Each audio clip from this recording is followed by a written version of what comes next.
ہمیں مفتی نوید عباسی صاحب نے بھی جوائن کیا ہے۔ مفتی صاحب آپ کو ویلکم کہتے ہیں، بہت شکریہ آپ تشریف لائے۔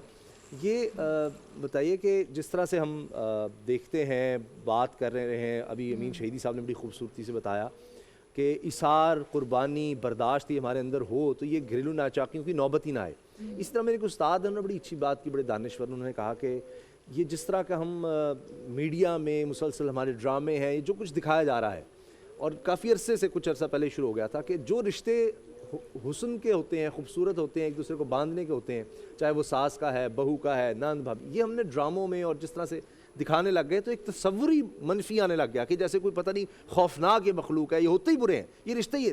تو یہ جو تقدس ان رشتوں کا ہم نے خراب کر دیا، یہ آج جو گھریلو ناچاکیاں ہیں کہیں اس وجہ سے تو نہیں۔ میرے خاندان میں ایک ایسے بچی بیاہی گئی میری، وہ میں بتاؤں گا نہیں، وہ پھر بات پتہ لگ جائے، برا لگتا ہے کہ جاتے ہی اس سے اس کا موبائل لے لیا گیا، تم نے ملنا نہیں ماں باپ سے، سال میں ہمارے تو ایک دفعہ جانے کی اجازت ہوتی، تم کس طرح جا سکتی ہو؟ تو ایک تمام اس پر ظلم ڈھانے، سارے اس سے کام، بیمار ہے تو گھر میں اطلاع نہیں دے رہے، وہ گر گئی ہے بچی، بچے کو بھی سنبھال رہی، اتنا ظلم اور یہ ناچاک، کیا کرے؟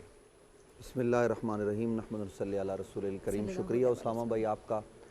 گزارش یہ ہے کہ جس دور میں ہم جی رہے ہیں، اس دور میں ہر شعبہ زندگی زوال پذیر ہے، تو ہم زوال کے اس دور میں ہیں جہاں ہم نے نبی علیہ السلام کے طریقے کو چھوڑ رکھا ہے۔ یہ میں اکثریت کی بات کر رہا ہوں، حالانکہ قرآن مجید فرقان حمید نے بڑا واضح اصول ہمیں عطا کیا، لَقَدْ كَانَ لَكُمْ فِي رَسُولِ اللَّهِ أُسْوَةٌ حَسَنَةٌ۔ نبی علیہ السلام ہی کی حیات ہم سب کے لیے کامل نمونہ ہے۔ کوئی اور شخصیت ایسی نہیں ہے نبی علیہ السلام کے سوا کہ جن کی حیات کو کاملاً نمونہ کہا گیا ہو۔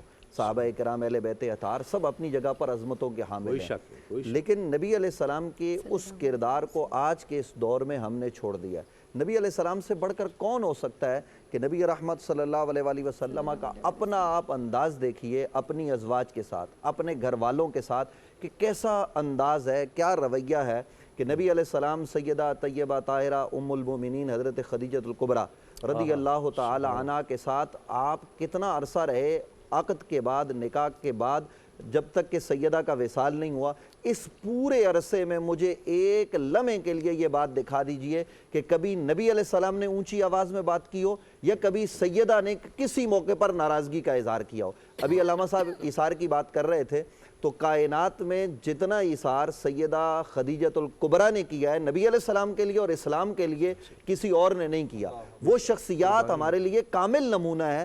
آج اگر بیویاں اپنے آپ کو سیدہ خدیجہ الکبریٰ کے نقش راہ پر ڈال دیں اور شوہر نبی علیہ السلام کے طریقے کو اختیار کر لیں تو ہمارے بے شمار مسائل حل ہو سکتے ہیں۔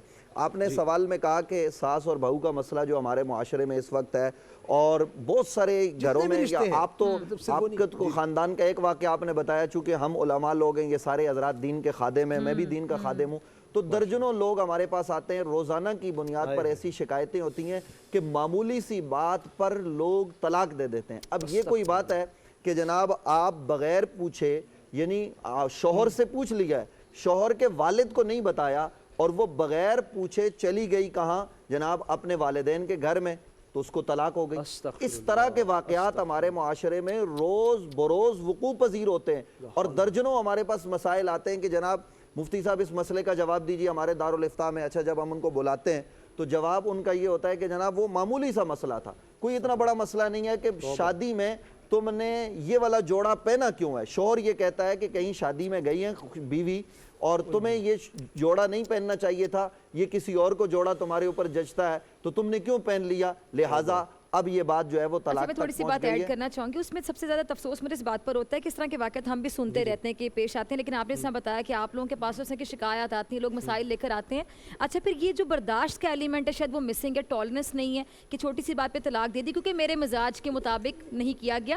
اس کے بعد پھر آپ لوگوں کے پاس ایسے کیسز آتے ہیں کہ کیا اب طلاق ہوئی ہے پھر رہنا بھی ہے ساتھ، وہ جس بات میں کہ دے دی اس کے بعد طلاق کو مذاق سمجھا ہوا ہے، وہ تو بالکل کوئی صلح کا کوئی راستہ نکلتا تو بتا دیں۔ یہ تو ایک بالکل یکسر مختلف مسئلہ ہے کہ طلاق جب غصے میں دے دیتے تو پھر وہ یہ کہتے ہیں کہ ہوئی یا نہیں ہوئی ہے، تین ایک ساتھ دی ہیں تو ہوئی ہیں یا نہیں ہوئی ہے۔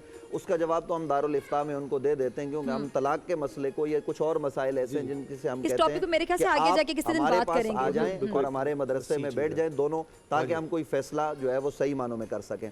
لیکن جو عدم برداشت ہے نا معاشرے میں، وہ ہر شعبے میں ہے۔ آپ راستے میں گاڑی چلاتے ہوئے آئیں گے تو آپ کو عدم برداشت کے مظاہر جو ہے وہ روز بروز نظر آتے ہیں. اسی طریقے سے گھر میں ہمیں نظر آتے ہیں. ظلم بالائے ظلم یہ ہے کہ جن لوگوں کو ان معاملات کو کول ڈاؤن کر کے گھر میں اصلاح کرنی ہے وہ اس کا حصہ بن جاتے ہیں. یعنی گھر کا بڑا ہے، والد ہے، سسر جس کو کہتے ہیں، وہ بھی اس کا حصہ بن جاتا ہے. حالانکہ قرآن مجید فرقان حمید نے، نبی علیہ السلام نے ہمیں یہ واضح اصول دی ہیں، میاں بیوی میں اختلاف ہو جائے تو خاندان کے بڑے بیٹھ جائیں، بات جو ہے وہ اس کو اچھے طریقے سے خوش اسلوبی سے حل کریں. میں بارے دیگر یہ کہوں گا کہ آج بیوی کو یہ شکایت ہوتی ہے کہ جناب میرے گھر میں یہ نہیں ہے، اور شوہر کو سے وہ یہ شکایت کر رہی ہوتی ہے کہ جناب میں تمہاری خدمت کیسے کروں کہ تم گھر میں یہ لائے نہیں. آؤ کائنات کے اس گھرانے کو دیکھتے ہیں. میں توجہ چاہتے ہوئے ناظرین کی خدمت میں عرض کرتا ہوں کہ کائنات میں مولا علی کرم اللہ وجہ الکریم سے بڑھ کر کون ہو سکتا ہے؟ اور سیدہ طیبہ طاہرہ عابدہ زاہدہ جناب سیدہ فاطمہ سلام اللہ علیہا کثیراً کثیرہ کی شخصیت سے بڑی شخصیت کون سی ہے؟ آپ ذرا دیکھیے، وہ چکی چلا رہی ہیں، اپنے شوہر کی خدمت، اپنے بچوں کی خدمت. ہاتھوں پر دانے اور چھالے جس کو کہتے ہیں وہ آ جاتے ہیں، لیکن وہ زبان پر شکایت اور شکوہ نہیں لاتی. مولا مرتضیٰ کرم اللہ وجہ الکریم جا کر غیر مسلم کے ہاں کنویں پر پانی نکال کر مزدوری لیتے ہیں اور وہ گھر پہ لاتے ہیں. اور حال یہ ہے کیا کہتے ہیں، صبر و شکر سے آج کچھ جو ہے وہ ہم کھا لیں گے، مانگنے والے آ جاتے ہیں وہ بھی اٹھا کے دے دیتے ہیں، پھر بھی شکر ہے، پھر بھی صبر ہے، گھر میں کچھ نہیں ہے. اصل میں اسامہ بھائی بات یہ ہے کہ ہم نے ان عظیم نفوس قدسیہ کے نقش راہ کو چھوڑ دیا ہے. ہم یہ عجیب و غریب ڈرامے اور یہ انڈین فلمیں دیکھ کے ہم نے جو معاشرے کی بنیاد رکھی ہے وہ تباہی کی طرف. اے نور خدا، نور بصیرت کی طلب ہے، رمضان کا صدقہ تیری رحمت کی طلب ہے. مخفی ہیں اسی ماہ میں رحمت کے قرینے، گرداب سے نکلے ہوئے بخشش کے سفیر. گویا ہیں تیرے عشق میں ہم سب برابر، مجلس کو تو گلدستہ فردوس بنا دے. رندوں کو ثنائے شہ لولاک پلا دے، تو شم قلم کو ید بیضائی عطا کر. بچوں کو تو افطار میں تسنیم عطا کر. رمضان مبارک کی خصوصی نشریات رمضان میں بول، صرف بول انٹرٹینمنٹ پر. رمضان میں بول